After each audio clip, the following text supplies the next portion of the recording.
नमस्कार, ये आकाशवाणी है। अभी आप अनुज कुमार शर्मा से समाचार सुनेंगे।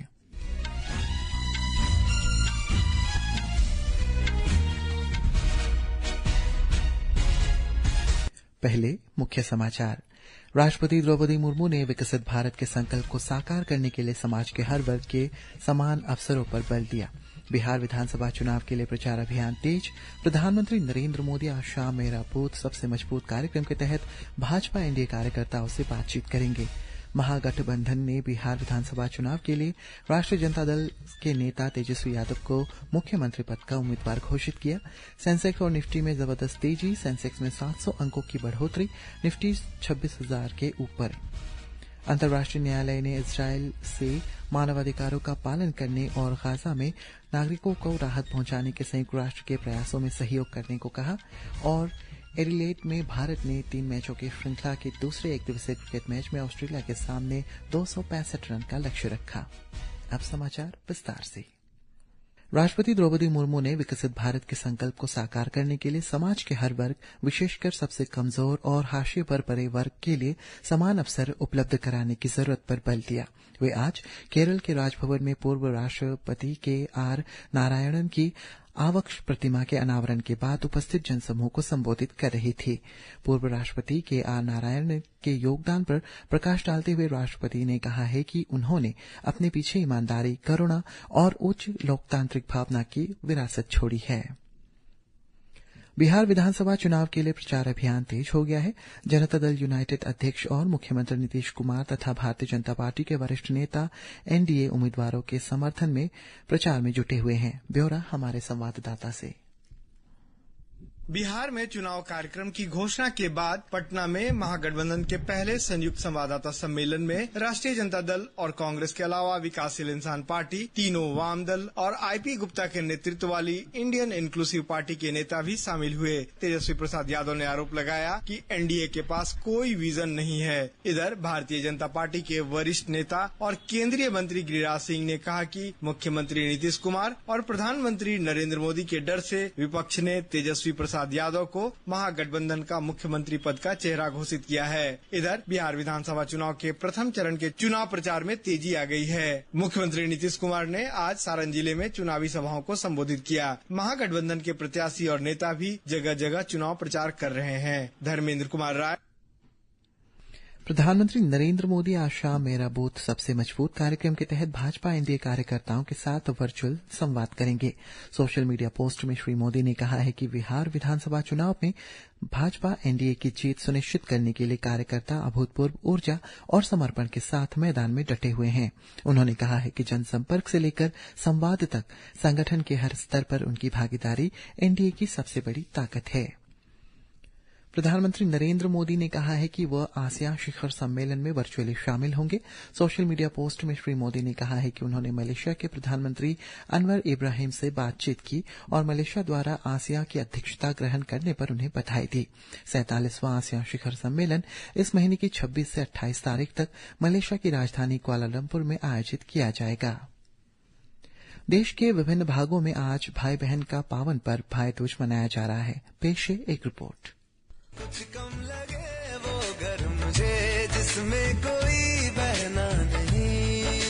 भाई दूज जो दीपावली के ठीक बाद आता है, भाई बहन के रिश्ते को नए सिरे से जोड़ने और उनके प्रेम को मान देने वाला एक विशेष अवसर है। इस दिन बहनें अपने भाई की लंबी उम्र, खुशहाली और समृद्धि की प्रार्थना करती हैं। वहीं भाई भी अपने प्रेम और आशीर्वाद के साथ बहन को उपहार देते हैं। ये पर्व भाई बहन के पारंपरिक रिश्ते की मिठास और सुरक्षा का प्रतीक है। अक्सर लोग ये सोचते हैं कि रक्षाबंधन और भाई दूज दोनों ही भाई बहन के पवित्र रिश्ते और स्नेह को दर्शाते हैं, तो फिर इन्हें अलग अलग क्यों मनाया जाता है? इसका कारण इनके समय, रीति और परंपरा में निहित है। रक्षाबंधन श्रावण मास की पूर्णिमा को मनाया जाता है, जब बहन अपने भाई की कलाई पर राखी बांधती है। इसके विपरीत भाई दूज कार्तिक मास की कृष्ण द्वितीया को मनाया जाता है, जो दीपावली के कुछ दिन बाद पड़ता है। इस दिन बहन भाई का स्वागत करती है, तिलक करती है और उसे अपने हाथों से भोजन कराकर स्नेह जताती है। समाचार कक्ष से सरफिरोज।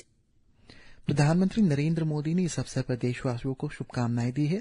सोशल मीडिया पोस्ट में प्रधानमंत्री ने कहा है कि भाई दूज का त्योहार भाई बहन के बीच आपसी प्रेम और विश्वास का प्रतीक है और सभी के जीवन में सुख, समृद्धि और सौभाग्य लेकर आता है।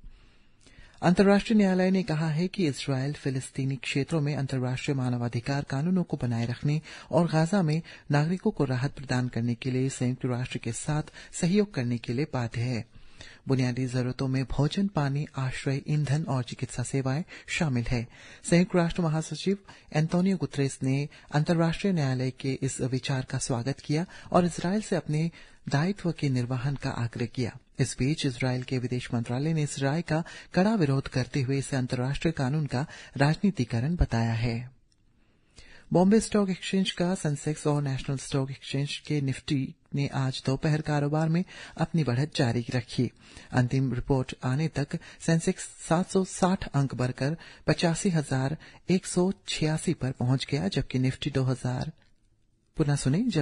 209 अंक बढ़कर 26,770 पर कारोबार कर रहा था। ऑस्ट्रेलिया ने एडिलेड में 3 मैचों की श्रृंखला के दूसरे एकदिवसीय क्रिकेट मैच के तहत आज की पारी में अंतिम समाचार मिलने तक 44वीं ओवर में 6 विकेट के नुकसान पर 252 रन बना लिए हैं। भारत ने इसके खिलाफ 265 रनों का लक्ष्य रखा है। वस्तु और सेवा कर बचत उत्सव का लाभ समाज के सभी वर्गों तक पहुंच रहा है। आज हमारे संवाददाता जीएसटी सुधारों पर एक रिपोर्ट लेकर आए हैं जो त्रिपुरा की अर्थव्यवस्था को मजबूत करेंगे।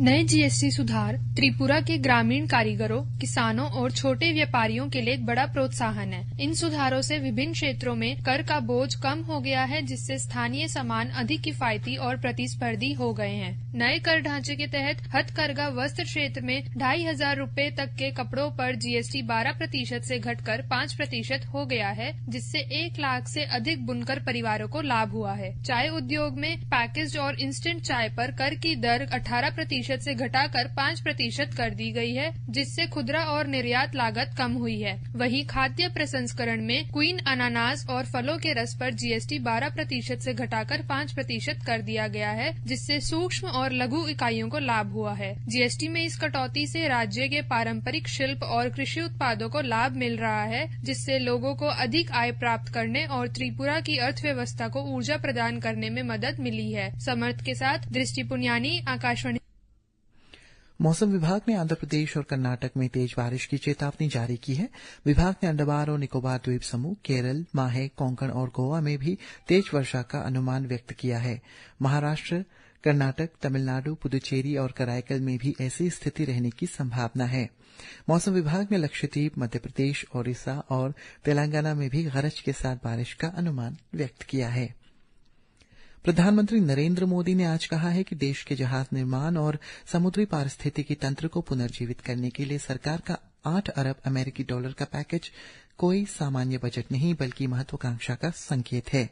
बंदरगाह, जहाजरानी और जलमार्ग मंत्री सर्बानंद सोनोवाल द्वारा पोस्ट किए गए एक लेख को साझा करते हुए प्रधानमंत्री ने कहा है कि ये लेख बताता है कि कैसे मेक इन इंडिया प्रोत्साहन और बंदरगाहों के आधुनिकीकरण के प्रयासों से बढ़ते और लचीले औद्योगिक आधार ने देश को एक अनूठा लाभ प्रदान किया है। सोशल मीडिया पोस्ट की एक श्रृंखला में प्रधानमंत्री मोदी ने इस बात पर प्रकाश डाला है कि कैसे अगली पीढ़ी के जीएसटी सुधारों ने देश के आर्थिक आत्मविश्वास को बढ़ावा दिया है। उत्तराखंड में विश्व प्रसिद्ध श्री केदारनाथ मंदिर और श्री यमुनोत्री धाम के कपाट शीतकाल के लिए आज से बंद किए जा रहे हैं। केदारनाथ मंदिर के कपाट सुबह 8:30 बजे बंद कर दिए गए, वहीं यमुनोत्री धाम के कपाट दिन के 12:30 बजे बंद कर दिए गए। मुख्यमंत्री पुष्कर सिंह धामी ने कहा कि इस बार रिकॉर्ड संख्या में श्रद्धालुओं ने दर्शन किए। गृहमंत्री अमित शाह ने आज अहमदाबाद के साणत में शांतिपुर खोराज गुजरात औद्योगिक विकास निगम की 6 लेन वाली सड़क के निर्माण की आधारशिला रखी। अब अंत में मुख्य समाचार एक बार फिर। राष्ट्रपति द्रौपदी मुर्मू ने विकसित भारत के संकल्प को साकार करने के लिए समाज के हर वर्ग के लिए समान अवसरों पर बल दिया। बिहार विधानसभा चुनाव के लिए प्रचार अभियान तेज। प्रधानमंत्री नरेंद्र मोदी आज शाम मेरा बूथ सबसे मजबूत कार्यक्रम के तहत भाजपा एनडीए कार्यकर्ताओं से बातचीत करेंगे। महागठबंधन ने बिहार विधानसभा चुनाव के लिए राष्ट्रीय जनता दल के नेता तेजस्वी यादव को मुख्यमंत्री पद का उम्मीदवार घोषित किया। सेंसेक्स और निफ्टी जबरदस्त तेजी से काम कर रहे हैं और अंतर्राष्ट्रीय न्यायालय ने इसराइल के मानवाधिकारों का पालन करने और गाजा में नागरिकों को राहत पहुंचाने के संयुक्त राष्ट्र के प्रयासों में सहयोग करने का आह्वान किया। इसी के साथ ये समाचार बुलेटिन समाप्त हुआ। नमस्कार।